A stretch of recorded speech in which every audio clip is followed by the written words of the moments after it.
Hello, tubers and tubettes. My name is David, and I live in Northern California. Well, I was putting a lot of videos together last night for YouTube, and I'm a little bit behind, but I'm going to get through them all. And then I had one jump ahead where we went up to our family camp, and I got to ride my motorcycle and try different ways of videoing the motorcycle ride. So I've got to work on that too. I need to get a better mount.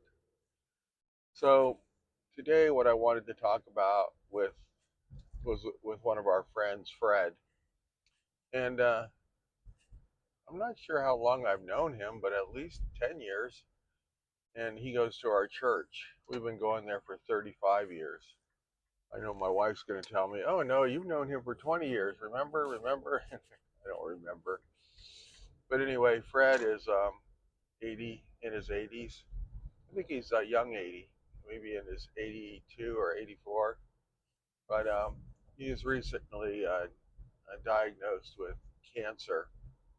Now, Fred, I kind of have a special affinity to him because when I was having my stomach issues, one day I did not go to church because my stomach was hurting so much. And Fred is the one that made my wife promise um, him that she would take me to the emergency room when she got home because he had a friend that had a um, gallbladder that needed to be taken out, and he didn't do it, and he got very, very sick and was in the hospital for a long time. So he thought it sounded similar.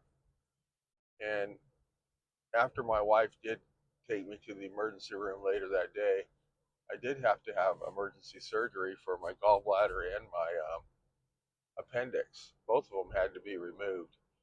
So for that reason, I always felt a kind of an affinity toward Fred because of him bringing it up. It was something I had been dealing with for like maybe 10 years. And so he was very adamant about him taking me to the emergency room. And now here he is. You know, he had had a couple of issues with falling down, and then he just recently got that diagnosis for cancer. And he was going through the chemo, and I guess it was just so hard on him that he's declined to carry on with the treatment. So, I mean, it had to have been pretty bad for him not to want to do it because at this point, if you don't have the treatment, then you just are basically saying, I'm just ready to go, I guess. And my wife said, no, he could last, for, a long time. But, I mean, a long time being a year or 2 years, but maybe longer. But we decided to go there after church. We went to I guess, a convalescent home where he was at. He's super weak, and he's under medical care, you know, 24 hours a day. I was really struck by how many Filipinos that I saw in there, Filipino caregivers. They were just there, just about all, and there were some, I could tell Vietnamese and Cambodian, but I think there was a majority were Filipinos, and they're very, very good at taking care of people.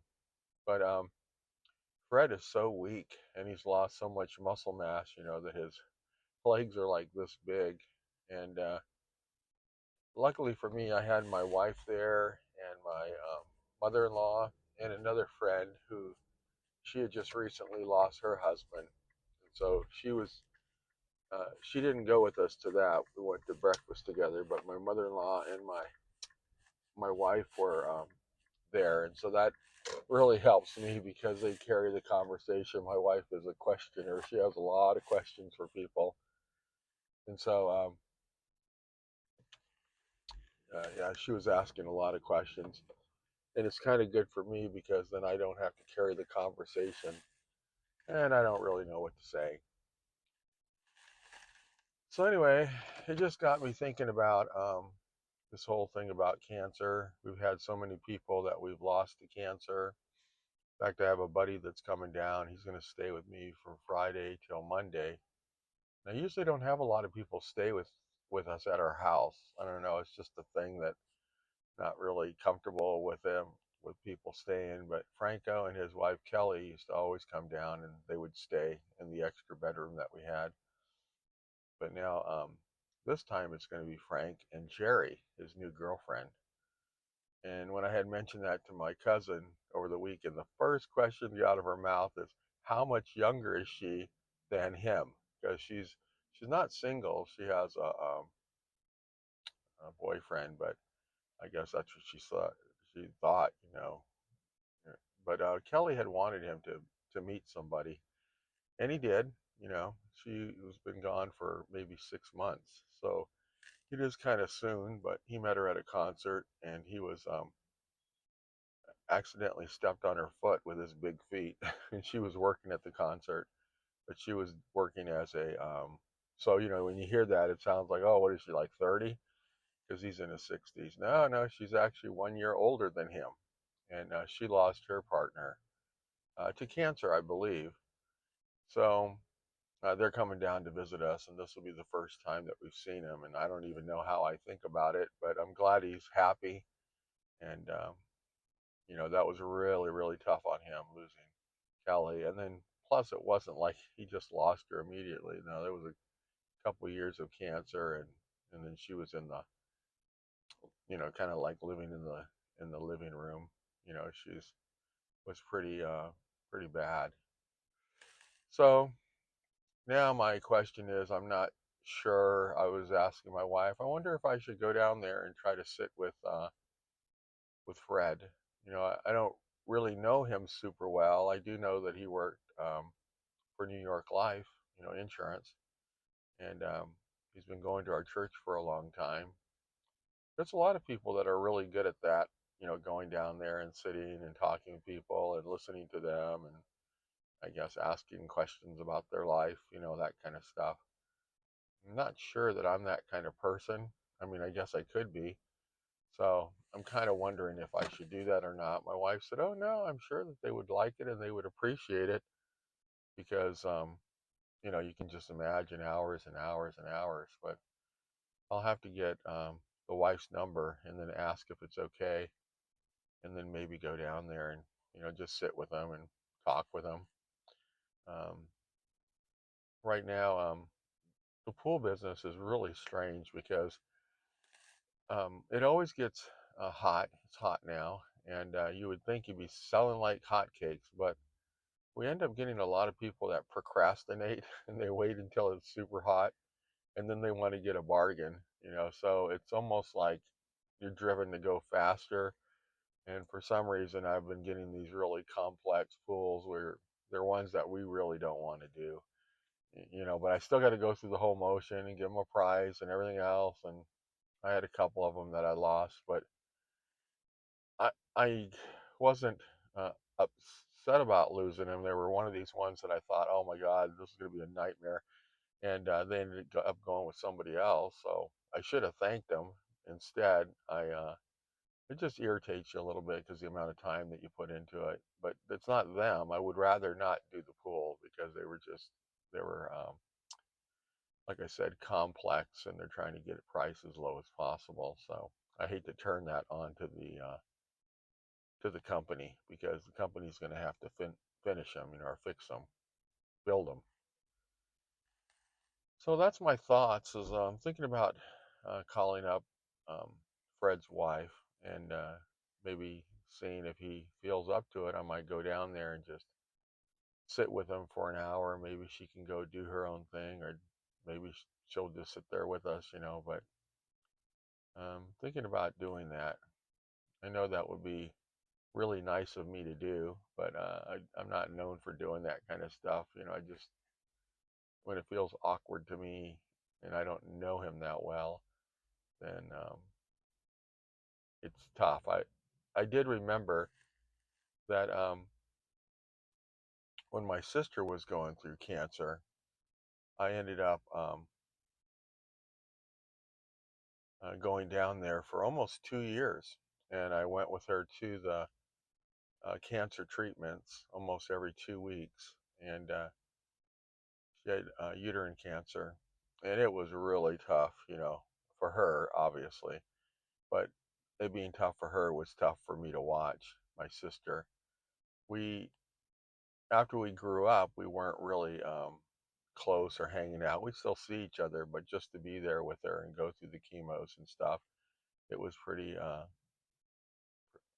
life altering, and kind of made me feel like I don't want to do this again. But I didn't want her to have to go through that by herself. She had lost her husband and he was 55 years old, and then 3 years later she died at 55 years old. So he died from renal cancer, and she died from uterine cancer. And I took it upon myself, to go down there, drive the 6 hours down there, and usually stay with her overnight, and then take her to her chemo treatments, as much as I could. And yeah, it does make you feel good that you're spending time with people in their time of need. I know that he has a son, and his son has always been kind of like lives in the same town but hardly ever visits. But his son has really been stepping up, taking care of their house while they're down there. And there's no timeline like, oh, he's going to be going home in 2 weeks. It's completely open. So I think that talks about the severity of it. But in going down there yesterday, I just kind of stood back a little bit, let my wife and my mother-in-law. My mother-in-law has all these stories, and everybody likes her because she has these funny stories. And then my wife is a big questioner. She's really good at questioning you. She likes to ask people questions, and a lot of people like to talk about themselves, so it was good. They're very happy that we came down there, and so that's what made me think, well, maybe I should try to go down there a couple times a week, maybe, and sit with them for an hour. But I'm going to talk to my wife about that when I get back to the house. Anyway, just wanted to talk a little bit about Fred, and I'll kind of keep you guys posted on what's happening with him. He is a super nice guy, so or he's always been really nice to me, and one of our church members.